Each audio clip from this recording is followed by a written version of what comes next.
ఉమ్మడి పశ్చిమ గోదావరి జిల్లా తణుకు నియోజకవర్గంలోని బల్లిపాడు మదన గోపాలస్వామి ఆలయంలో భారీ అవినీతి జరిగింది. ఆలయ ఈవో హరినాథ్ బాబు, చైర్మన్ తోట వెంకటేశ్వరరావుతో కలిసి ఎలాంటి బిల్లులు లేకుండా స్వామివారి సొమ్ము స్వాహా చేశారన్న ఆరోపణలు వెల్లువెత్తుతున్నాయి. మదన గోపాలస్వామి ఆలయం కింద 137 ఎకరాలు ఉండగా ఆలయ అకౌంట్లో కేవలం 19 రూపాయలు మాత్రమే ఉన్నాయని ఈవో చెబుతున్నట్లుగా గ్రామస్తులు ఆరోపిస్తున్నారు.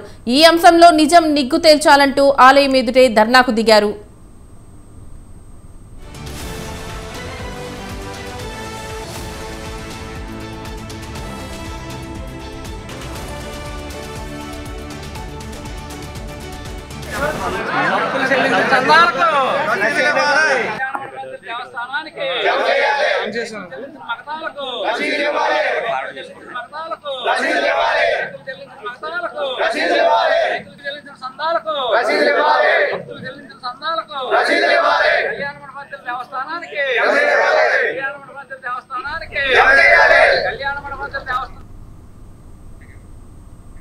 ఉమ్మడి పశ్చిమ గోదావరి జిల్లా అత్తిలి మండలం బల్లిపాడు గ్రామంలో శ్రీ మదన గోపాలస్వామి ఆలయంలో భారీగా స్కామ్ జరిగిందని గ్రామస్తులు నిరసన వ్యక్తం చేస్తున్నారు.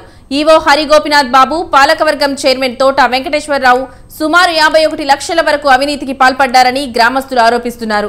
శ్రీ మదన గోపాలస్వామి ఆలయానికి 137 ఎకరాలు ఉన్న అకౌంట్ బ్యాలెన్స్ 19 రూపాయలు ఉండడంతో గ్రామస్తులు అనుమానం వ్యక్తం చేస్తున్నారు. దీనిపై మరింత సమాచారం మా ప్రతినిధి సతీష్ అందిస్తారు. పశ్చిమ గోదావరి జిల్లా అత్తిలి మండలం బల్లిపాడు గ్రామంలో ఇక్కడ మదన గోపాలస్వామి ఆలయం ఉంది. ఆలయంలో ఇప్పటి వరకు కూడా ఈ ఆలయంలో ఎన్నో పెళ్లిళ్ళు కూడా ఇక్కడ కళ్యాణ మండపంలో జరిగినాయి. కళ్యాణ మండపం సంబంధించి రిసిప్ట్లు రాలేదు. అలాగే ఇక్కడ ఆలయం సంబంధించి సుమారు 50 లక్షల వరకు కూడా ఇక్కడ అవకతవకలు జరిగినాయి అని చెప్పి ఇక్కడ ఎవరైతే ఈ గ్రామస్తులు ఉన్నారో అన్నారు. అడిగి మరిన్ని వివరాలను తెలుసుకుందాం. సార్, ఇప్పుడు చెప్పండి, ఇక్కడ మీ బల్లిపాడు గ్రామంలో ఆలయంలో రిసిప్ట్లు రాలేదని చెప్పి వాళ్ళందరూ కూడా ధర్నాకి జరిగారు. అసలు దీని ఏంటి ముఖ్య కారణాలు ఏంటి? అంటే ఆలయానికి సంబంధించి ఈవోలు ఇలా చేస్తున్నారా, లేకపోతే పాలక సభ్యులు కూడా ఏమైనా భాగస్వామ్యం ఉన్నారా? గత 5 సంవత్సరాల నుంచి పాలకులు ఈవోలు ఇద్దరు కూడా ఇటు ప్రజల నుంచి భక్తుల నుంచి వచ్చిన సందాలకి రసీదులు ఇవ్వకుండా పాలకవర్గం జమ చేయట్లేదు. అక్కడ ఈవోలు కూడా అక్కడ రైతులు జమ చేసిన బకాయిలు, మగతా బకాయిలు వాళ్ళకి రసీదులు అవి సరిగ్గా ఇవ్వట్లేదు. ఆ ఇచ్చిన బకాయిలు రసీదులు ఇచ్చిన కొన్ని అవకతవకలు జరిగినాయి.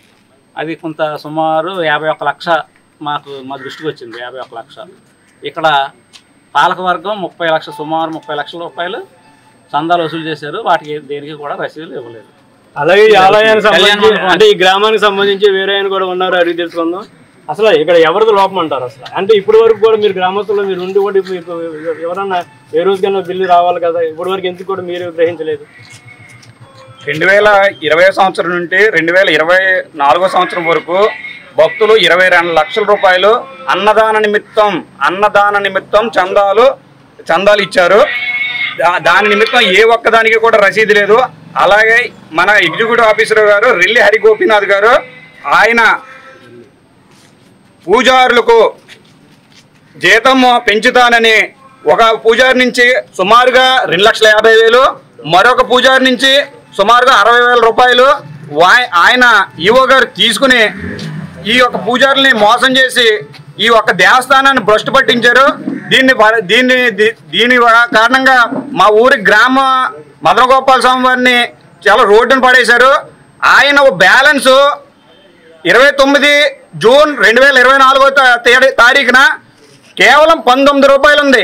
మా దేవస్థానానికి 136 ఎకరాలు ఉన్న దేవస్థానానికి కేవలం 19 రూపాయలు బ్యాలెన్స్ ఉండడం ఇది చాలా దారుణమైన విషయం. దీన్ని మేము పూర్తిగా ఖండిస్తున్నాము. ఆర్జేసీ గారు కానీ లేకపోతే ఏసీ గారు కానీ లేకపోతే వీళ్ళందరూ కూడా కలవ చేసుకుని తక్షణం మా దేవస్థానం మీద జరిగిన అవకతవకల మీద ఎంక్వైరీ కమిటీ వేసి మా దేవస్థానాన్ని రక్షించవలసిందిగా గ్రామస్తులందరి తరపున మేము కోరుకుంటున్నాము. ఈ విషయాన్ని అధికారులు వెంటనే నెగ్గు తేల్చారని చెప్పి ఇక్కడ గ్రామస్తులు వాపోతున్నారు. కెమెరామెన్ రాజుతో సతీష్, స్వతంత్ర టీవీ, బల్లిపాడు మదన గోపాలస్వామి ఆలయం నుంచి.